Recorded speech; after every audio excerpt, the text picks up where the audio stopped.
Documentary that 50 dropped about Diddy, gotta have Diddy on 1,000. Cause shit just went to another level. Almost everybody in black social media is talking about 50 Cent's new documentary called The Reckoning. Now, The Reckoning is a 4-part series that's on Netflix, and it has several key allegations against Diddy: sexual and drug facilitated assaults, freak-offs, physical abuse and domestic violence, and the other sorts of exploitation about Mr. Diddy Combs. And 50 Cent has been getting a lot of publicity about it. Why this project? Why now? Well, we waited until after the results of the trial to release the project, but I started like almost 5 months before I was able to find Alex, and finding an Emmy Award-winning showrunner and director is detrimental to the project being really well put together. So, you know. The documentary, according to many, is very well put together. It's so well put together that even Diddy responded to it. Is this a threat? So 50 Cent is alleging that Diddy sent him flowers from prison. And the way I'm set up, those look like funeral flowers to me. Like, I feel like he's sending a message because obviously he's not too happy about this damn documentary. And I've been saying this, Diddy getting out of prison is something that people should be afraid of. 50 Cent received these flowers from Diddy, which is basically a threat. And this is allegedly, I'm not sure if this is true, but obviously if he got these flowers, Diddy must be pretty pissed. Damn. And of course, when it comes to the violence and physical abuse, we all know about Cassie. But I'm gonna be honest, I didn't know about this. Diddy's mama asked Diddy if he was making the right decision with this entertainment industry thing that he was trying to do. And he slapped the shit out of her and told her ain't no going back. Allegedly, Diddy hit his own mother, and this isn't the first time that somebody has talked about it. It's the first time that I've heard about it, and I can't confirm if it's true. But definitely this was in the documentary. And I've been looking at so many people and what they have to say, and so many people coming down on Diddy for basically, you know, being a bully and mistreating people, especially women. Even allegations of him mistreating notorious big. But the biggest allegation that I saw against 50 Cent was on Twitter. And this is what this lady said. So somebody told me about a documentary about Diddy or something. Come to find out, 50 Cent is the one behind it. But I don't know why y'all are so surprised that 50 Cent would do this. I don't know why y'all are so surprised saying, oh my God, he doing too much. How? This is how he moves. He has no loyalty towards black people at all. He will bend over backwards if it was beneficial for him, for the Jews who take down Kanye every time Kanye speaks. It's the biggest manipulation game of the planet. I don't know why y'all are surprised. If y'all look at 50 Cent's track record, who do he attack? Who do he try to take down? Who do he try to steal from? Who do he try to physically harm to gain power in this system that is non-black? Okay.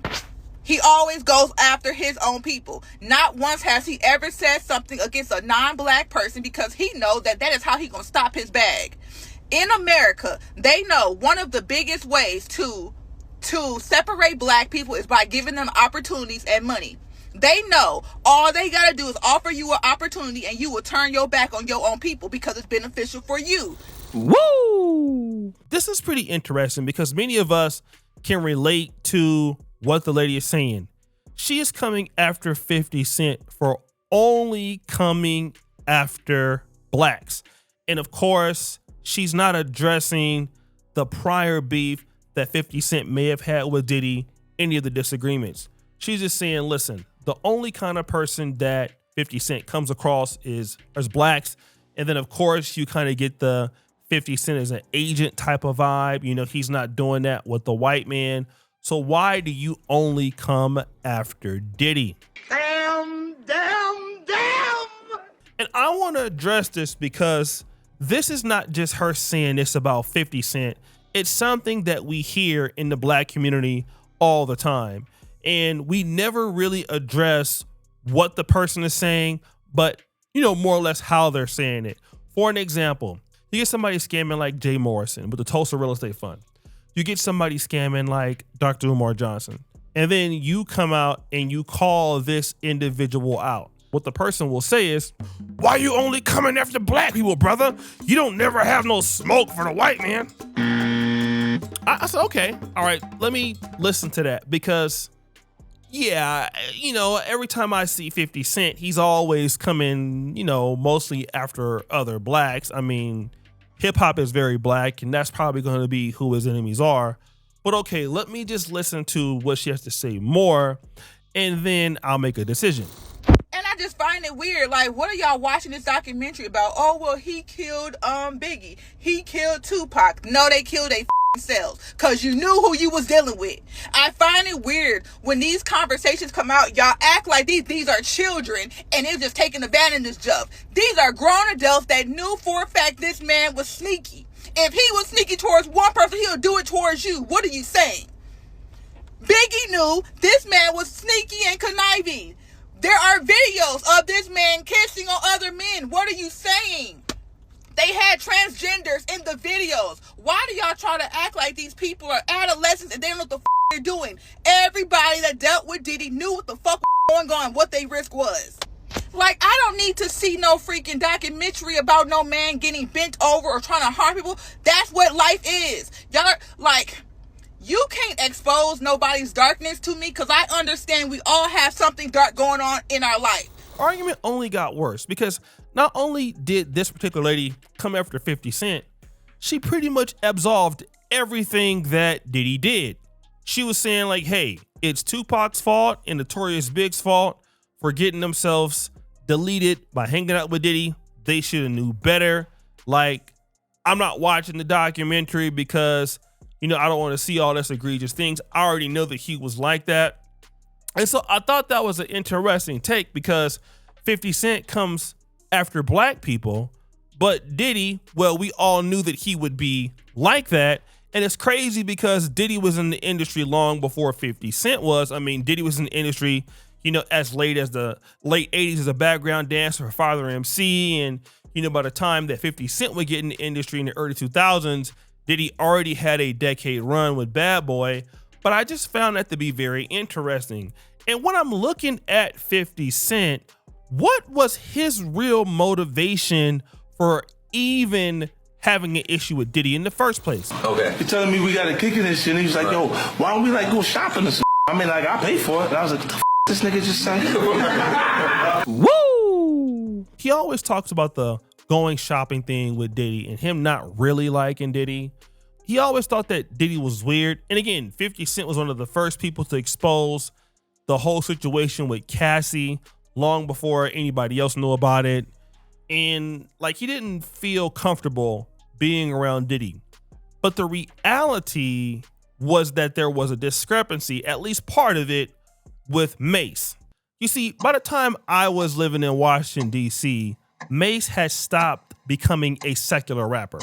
He had become somewhat of a preacher, and he was hanging around Creflo Dollar. He had become like a born-again Christian and all of that.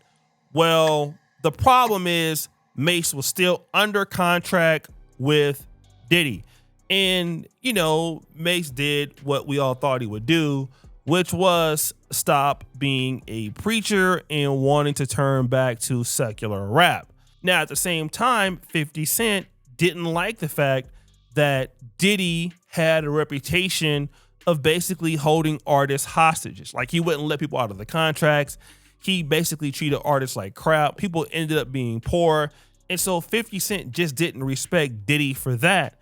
And so it came a time that actually, Mase wanted to deal with 50 Cent in G Unit. Remember that shopping clip I just played for you? 50 Cent had a song called The Window Shopper, and it was actually on the Get Rich or Die Trying soundtrack. And it has hundreds of millions of views on YouTube. And guess who was in that video? Mase, okay? And we start to understand that 50 Cent is not only taking a shot at certain rappers throughout the whole entire video because he had a beef at the time with Jadakiss, Fat Joe, and some other people.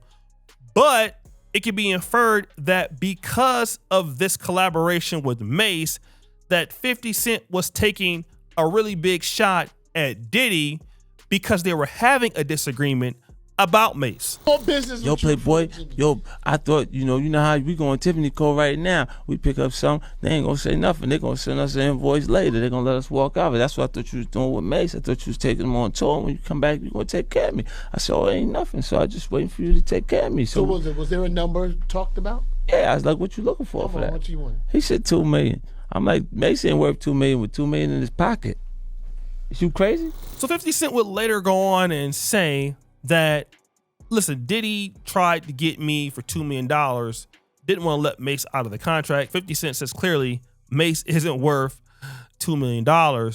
But the whole idea is that 50 Cent, whether you like it or not, was always for Mase getting out of a contract and getting a fair deal, which is something that 50 Cent has done to help a lot of black artists in the industry. Now, don't get me wrong. Yes, 50 Cent is petty. Yes, 50 Cent is ruthless. But 50 Cent has done a whole lot to help elevate people in the same way that he was elevated by Dr. Dre and Eminem. And so when I look at 50 Cent and what he's doing to Diddy, I don't feel bad about it. And the reality is that this lady, she reminds me of so many people in the black community. She's okay with somebody that she likes destroying everybody else, but then has a problem if somebody tries to address it. And we see this all the time, this same mentality all the time. It permeates all through black America, through black churches. You can have a preacher who's a scammer, who's sleeping with the women, who's sleeping with the men, and you'll always hear, "Don't you touch my anointed.